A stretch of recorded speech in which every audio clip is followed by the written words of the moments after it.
How many times have you died in the game and thought, this game is trash, it's way too hard?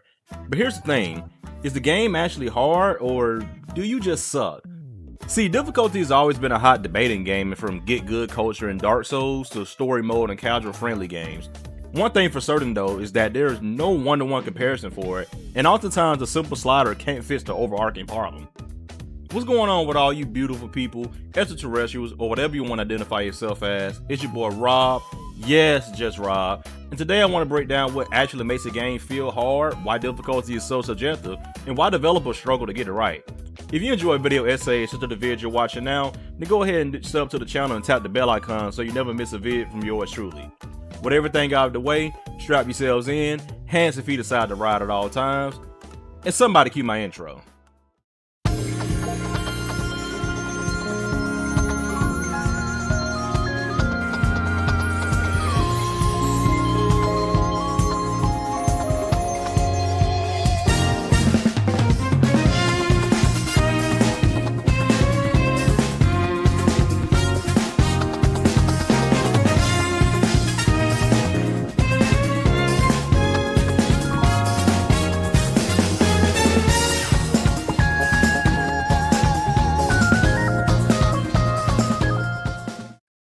One thing we gotta get out the way is difficulty is completely subjective.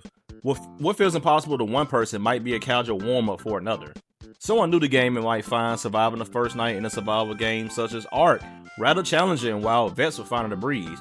Or look at Elden Ring. While newer players to the Souls genre could consider it one of the hardest games ever made, others would treat it more like a rhythm game and beat Millennium with a dance pad. Stop it!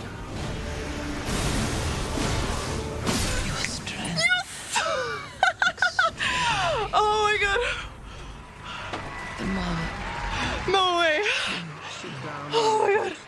Just like most things in life, difficulty is relative, and there is no one-to-one direct way to make a game more or less difficult for a player.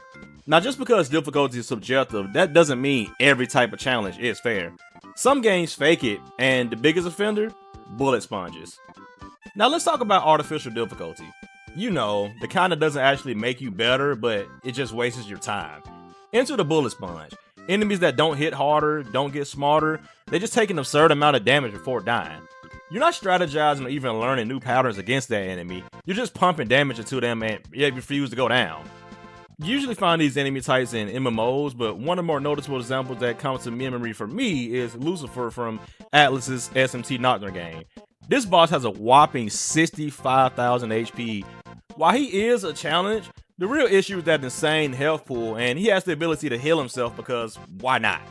Bullet sponges aren't the only way that devs can make games artificially difficult. They can also have poor controls, bad camera angles, and backtracking to name a few. But not all difficulty is cheap. Some games crank things up in a way that actually feels good by making enemies smarter, not just tankier. Take OG Halo and Gears for example.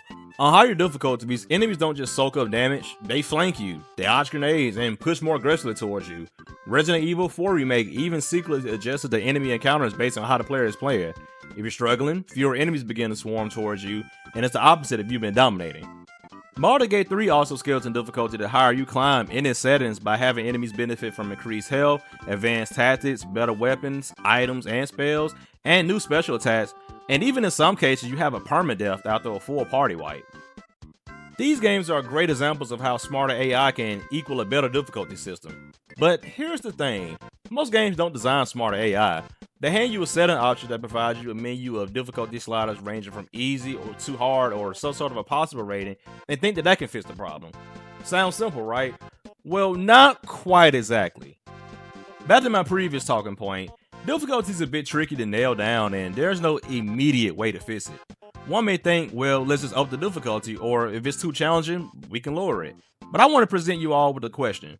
How often have you played a game where you may start on the normal or recommended setting and realize that the game is too easy, so you place the game on hard just to hit in the same difficulty spike? You have to ask yourself if you want to finish that game essentially by cakewalking or by pulling your hair out.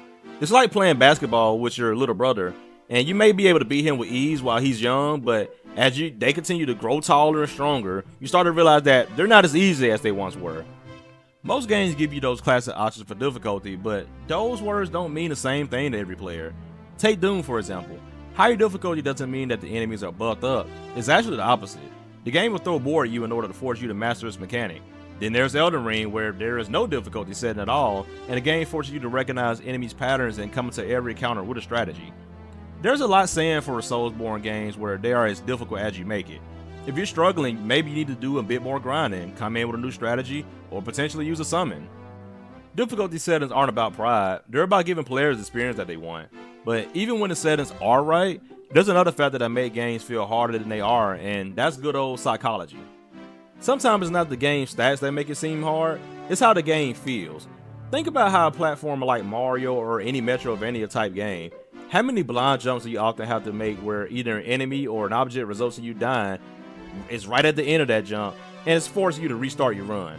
Or how about Souls games, again, where enemies jump out of a corner and ambush you or shoot you from a platform with an arrow. Even though the game isn't necessarily hard, because you feel cheated by the game's mechanic, it makes it feel instantly harder.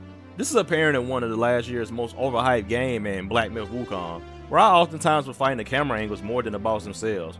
The amount of times the enemy will leave my line of sight and I have to recenter the camera just for them to appear out of thin air to one-shot me almost made me uninstall the game. And also not to mention the issues they had with performances such as stuttering, my frames were dropping, sometimes the game was crashing on me, like it was a lot going on with that game. Which is not a great thing when you need to have fast inputs to rely on some of these boss fights. It almost makes the game feel unplayable sometimes. So back to the question, are games hard or do you just suck? The truth is, both. Some games are genuinely tough and some rely on cheap tricks, and sometimes, yeah, we as gamers, we may go back to the drawing board and get more practice in. Difficulty is personal, and that's what makes gaming so unique. You get to choose what kind of challenge that you want. But I would love to hear from you all. What's a game you thought was unfairly hard, and what game gave you the perfect challenge? I would love to hear your thoughts down in the comments below. As always, I hope you all stay safe and stay dangerous. It's been your boy Rob. Yes, just Rob, and I'm out. Peace.